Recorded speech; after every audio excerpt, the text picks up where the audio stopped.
And that marks the end of Dark Hollow, which leaves just one level left to do in the Artisan homeworld, and that is the boss, the big one, Toasty.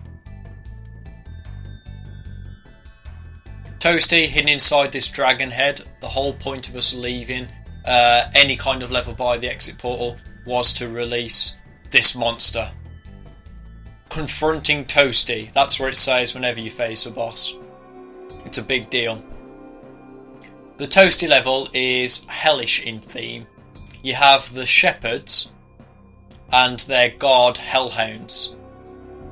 And the whole music, the atmosphere, it's all very quite foreboding. Probably one of the more foreboding bosses, despite the fact he's only the first boss. But we won't encounter Toasty anytime particularly soon. We've got a long way to go.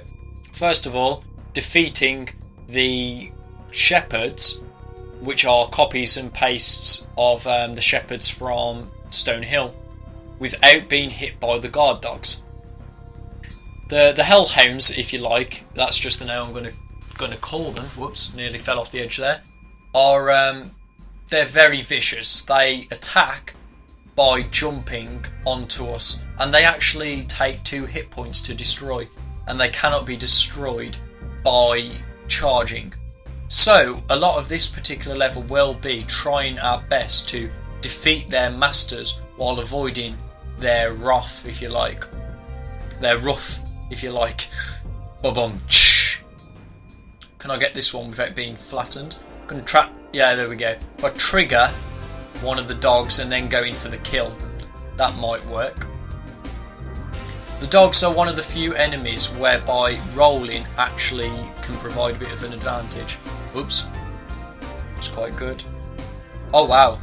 I didn't think that the dogs could actually jump up onto that kind of vertical plane. The only secret in Toasty is walking around this ledge where we are greeted directly around the corner by a dog. And I have no spark, so next hit is a kill. So I need to make sure I try my best to get where I can and get to that dragon checkpoint as soon as possible. Whoop. For a minute I thought I was going to go careening off of the edge of the cliff to my impending doom. No way to survive, I would just drown very quickly in that area. Now I need to try and get back around without...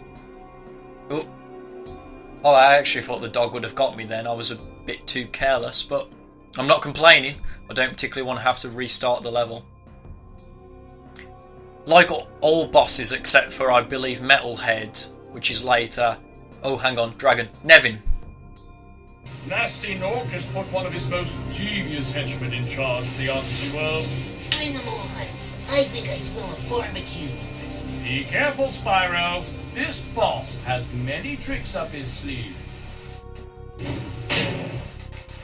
Yeah, as I was saying, Toasty and most bosses except for Metalhead, they don't contain fodder. Oh, there's Toasty, and he does look pretty tricky. But yeah, the levels don't contain fodder, which means we cannot replenish our sparks. I'm going to chase after Toasty. I'm not sure if I can actually damage him with charging. By the looks of it, no. Which is a big shame because it means that we don't get to fight Toasty properly. Despite the fact he looks big and scary, he's actually just a big wimp. Big baby in a jack-o'-lantern outfit. In fact, some would say he's a bad man. Unfortunately, unless you've played the game before, no one will get that joke. Because we don't get to fight Toasty and find out who he really is. Which is just a series of sheep on stilts. Hashtag spoiler alert. So we're going to have to disappointingly finish Toasty with barely any gems. I think we got less than half of the gems, which is a shame because all bosses give off a nice selection of gems when you defeat them. Toasty, probably the stingiest of bosses, only gives us I think 15, 20 gems, so it's not a lot. Maybe 25 actually. I think it's 25, so he's not really a big deal. No, I think it's 15 at the very end. Yeah, you beat him through 3 phases and I think he gives you 15. But Toasty aside, we may not be able to defeat the Artisan's boss, but we can go straight onto the Peacekeeper's world. Doesn't impede our progress. And from what I can remember, we probably had 10 dragons quite a while ago.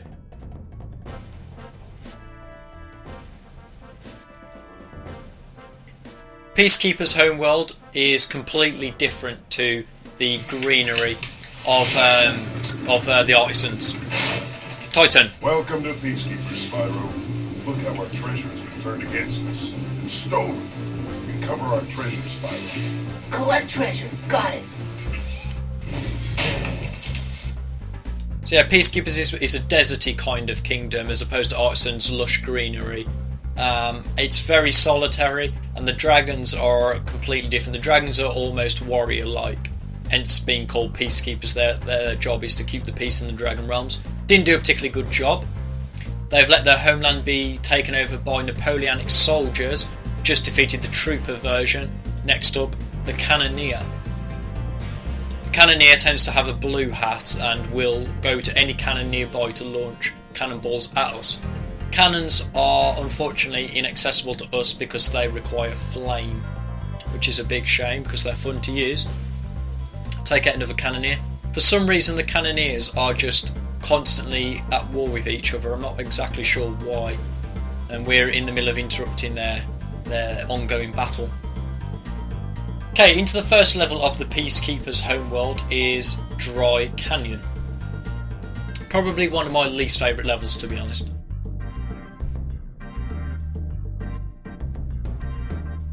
And we start the level with a chest that we cannot open, a fan belt. Just had a quick look around behind in Sonic Infamous for putting gems right at the start of the level where you can't see them. But we're going to have to just take the benefit of the doubt there was no gems to pick up. Another spring box. I think this is the first 10 spring box that we've encountered, so that's a pretty big deal. Excuse me. These enemies are exactly like the enemies from Dark Hollow, the shielded Gnorcs, except instead of holding little daggers to shank Spyro with, they will launch cannonballs out of what's like a hand cannon. Weirdly enough, we can charge right through the cannonballs, making them actually not very dangerous at all. As long as we're charging, Spyro can charge right through and receive no damage, making them very, very easy to defeat. I think I can hear a very annoying sound as well, which can only mean one thing. A possessed running towel with a pink orb. Hiya! Whoops. Probably the easiest place to get the thieves. This particular thief is around that bend, but it usually does mean dropping into the gooey, swamp-like, supposedly, water of Dry Canyon. And it's in the Peacekeeper's world as a whole, actually, this kind of gooey, quicksand-like water. There was an example of me running through the cannonball. Excuse me. Next dragon, Conan. Thank you for releasing me. Conan, not really living up to his barbarian namesake. Pretty wimpy, if anything. Thank you for releasing me. Get used to hearing that, because I'd say nearly a third of dragons in the game say that. Once you get past World 2, it's a very common thing to hear the dragons just thank you for releasing them, as opposed to saying anything useful or interesting. Another new enemy, a bird wrangler, big enemy, which means we can't defeat him in this particular challenge, so we need to just do our best to bypass him without being hit by his vulture. And here behind him, he was protecting a regiment of cannon-wielding Gnorcs. Big enemies always protecting Gnorcs. That's very Dark Hollow reminiscent, actually. Just like the big Meat Club, Meat Club wielding Gnorc shielding the dagger regiment. We have some vultures that attack us. Whoops, nearly went off the edge again. There's some vultures that will attack us if we get too close, they'll fly. But we can actually just sneak up behind them, get a look at them on their perch. There's a funny animation you can do by flaming them, but we can't do that, so we're just going to have to do the next best thing, which is charge right through them. We'll watch the feathers sprawl, and then go into the vegetation, like so. Ivor! That you, Spyro? You're the young dragon I've been hearing so much about. Ever since you're a wee puff of smoke, we've known You've known? I forget. Now, I didn't know whether I wanted to go into this room, whether I wanted to either go into this room or go over here to the right. Yeah? Yeah? Yeah. Bad joke. You can't play games like this without having bad jokes like that.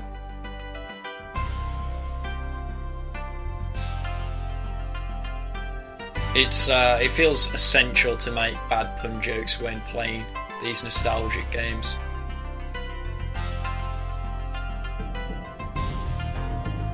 All the gems on the rooftop. New crate is a firework crate which we can actually charge, even though fireworks are usually flamed. But by charging them, we receive damage to our sparks. Drops a nice array of gems though, and now we must continue on our journey through the dry canyon, sparksless. I don't know if there's any fodder down here because the bird wranglers have quite a wicked range on them with their falcons, or vultures, whatever you want to call them. No. Okay, then we must venture forth.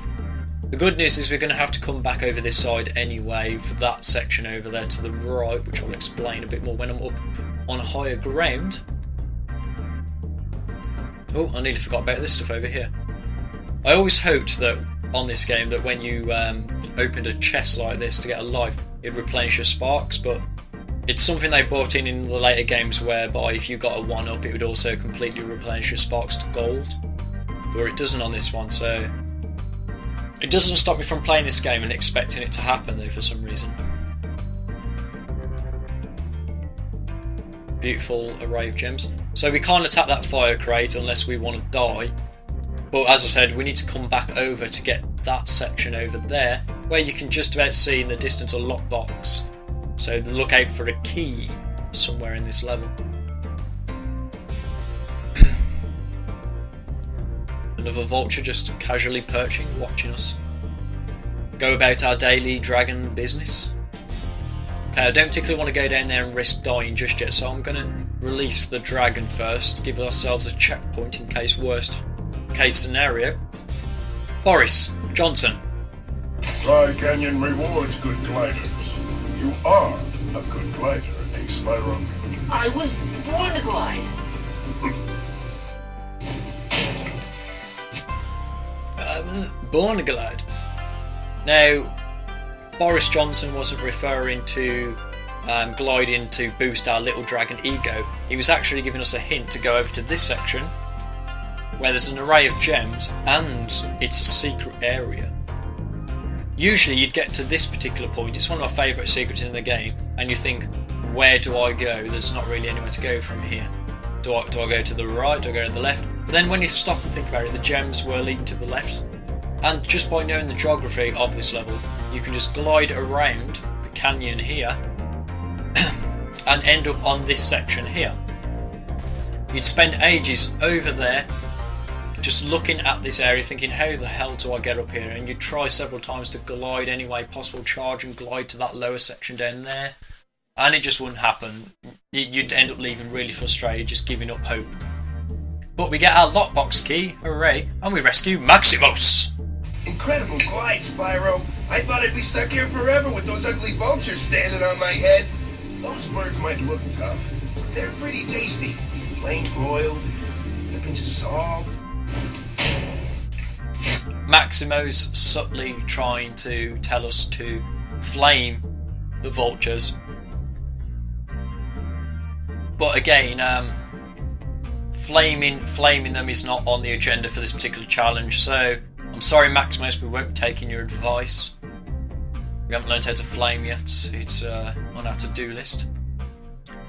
Replenish my sparks if I can get this llama out. It's been a bit more elusive than even the blue thieves, to be honest. Perhaps you should dress up in a running towel. Be a lot harder to catch. If you actually flame that fan belt directly there, it launches upwards and kills one of the enemies later in the game, which is kind of cool. Excuse me, yawning. Backtrack now, all the way back to the section of this level we didn't do. We're still missing just under half the gems.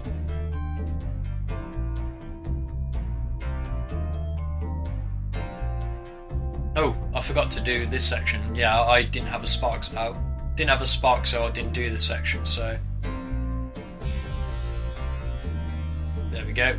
Got all the birds. I can't kill that guy. I just need to get the gems to his left without being hurt. Okay, awesome.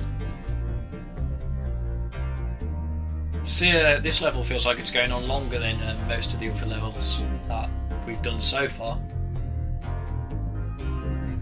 I guess it's because this level is, I think it's the first time we encounter a split path going left and right. I think it is anyway. There's a few hidden sections obviously in the other levels we've done, but I think it's the first time where you can actually choose to progress left or right. So there's a lot more to explore, and the gems are a little bit more sparse. Oh, excuse me. I'm yawning like crazy now. The level's dragging on that long. Alright, so we're going to have to just take one for the team here, Sparks. And then we're rewarded with 5 red gems. I'm sorry about that, Sparks. You're worth more to me than that, buddy, I swear. Okay, we glide across the canyon, and we are rewarded with a lockbox that hopefully, yes it does, it has a bit more of a rewarding dragon hoard of 25 gems. Guess they could have just put a single purple in there to have made up for it, but in a way I bet you it's because they wanted the purple ones to be as rare as possible, so I don't think we've actually encountered a purple 25 yet, so we'll have to look out for that. I'm wondering if we can actually get one on this challenge. I'm sure we can at some point. That enemy, whoops, behind me. This enemy here, he actually has 25 gems inside him. Oh, and there's where that blinking was coming from. I thought I heard some blinking for the one up, and there it was. Okay. Cross the bridge. Defeat all the enemies around here. Oops, right past him, can't risk getting hit. And that's all we can do in Dry Canyon. We end the level exactly how we started, with a fan belt chest that we cannot open. So, that's been Dry Canyon, first level of the Peacekeeper's World. I think that took about 15 minutes or so. It was a long one. First level of the Peacekeeper's home world for the no charge challenge is Dry Canyon. Quickly replenish our sparks. Fan belts. Now the cool thing with this particular fan belt is when you flame it, it launches the top up onto the latter part of the level where it will destroy one of the enemies. It's really cool actually, and the enemy in question that it destroys is actually worth 25 gems.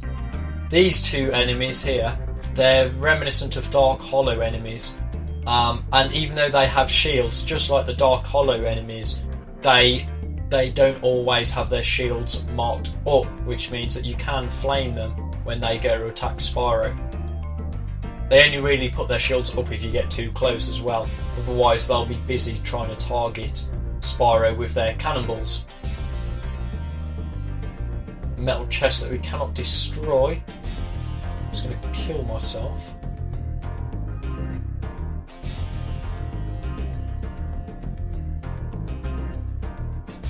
I'm going to, if you're wondering why I killed myself, because I didn't actually explain it, which I should have done, is that I'm going to see if this particular enemy, if his projectile cannonball can destroy this chest. And it can't. As we've just seen there, the projectile, it hits the chest but doesn't break it. Okay, it was worth a shot. So, you know, I was trying to think outside the box a little bit there in trying to get the cannonball to destroy the chest for me, since I can't do it, but I don't think that we're going to be able to get this running towel by gliding and trotting, so I'm going to have to think creatively of how I can perhaps get him a bit later on. If I can get him, that is. Let's destroy this guy. Go back and get the spring box. They're so much easier to do now that I can flame. Rescue dragon number 20. Okay, not bad.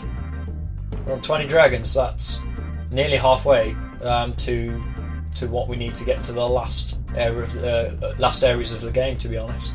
We're doing very well for dragons. Kill this bird wrangler. That's the cool thing now. I think that all of the enemies in this level are actually destroyable, thanks to those shielded guys not always having their shields up. Otherwise we'd be missing out on half, perhaps even more than half of the enemies in this level. I'd be interested to see how my counterpart challenge is doing right now. In that particular challenge, I have not long finished the end of it, the end of the challenge itself. But I've still got to do a recheck to make sure I've got all of the stuff I can get. Whoops, that wasn't supposed to happen. Glide up over to here, the secret area of Dry Canyon. A nice array of gems and one enemy. So nice array, there's one spring box and a few gems over here to the left. And we're just going to immediately skip all the speculation and go straight to get it. The secret area of this level round this corner, where we rescue dragon number 21 or 22 possibly now, Maximus. There are 4 dragons, I think, in Dry Canyon. I believe there are 4. Yeah, there's 4. Okay. The blue thief is down there. I wonder.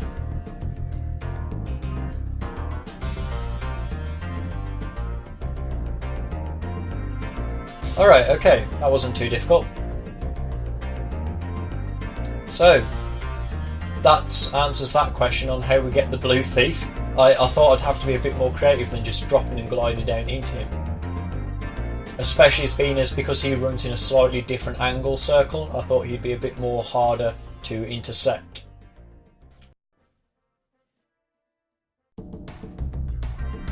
Over to the left-hand fork of the level now.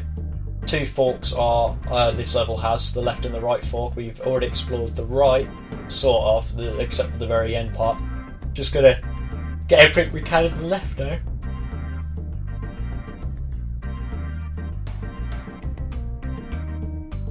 Taking a bit of damage from all the cannonballs being launched at my face. I love the animation you get when you flame these vultures. It's one of my favourite death animations in the game, perhaps only beaten by the Napoleonic soldiers. Whoops. Who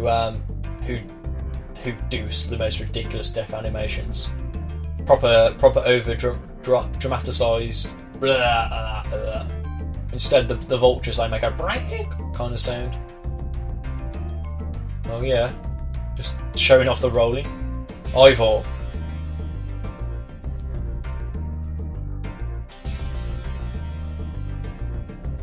Dragon number 23. I've already made the Ivor point on the other challenge, so I can't use that again. Can either or watch this challenge. Or the other challenge. I'll leave it up to you.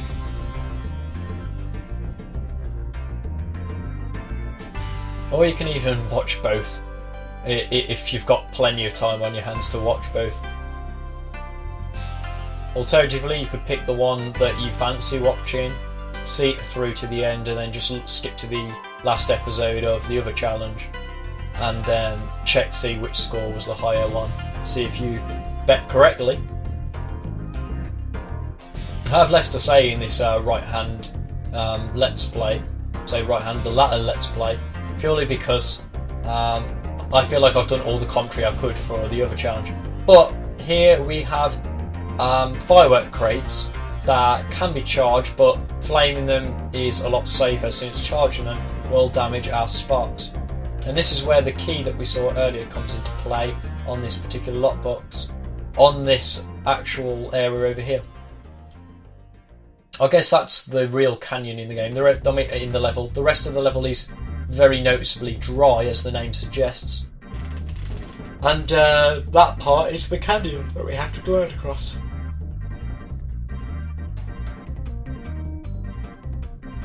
Selection of wands. Selection also 3 chests that we cannot get, but we can get this last vulture.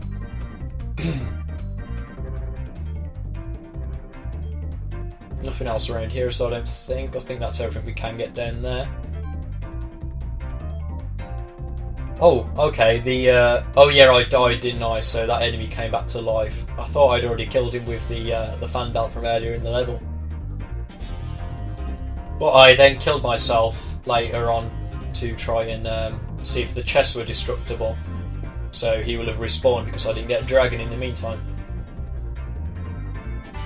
Ending the level on a fan belt. I don't know if I can use it to angle at those 3 chests over there.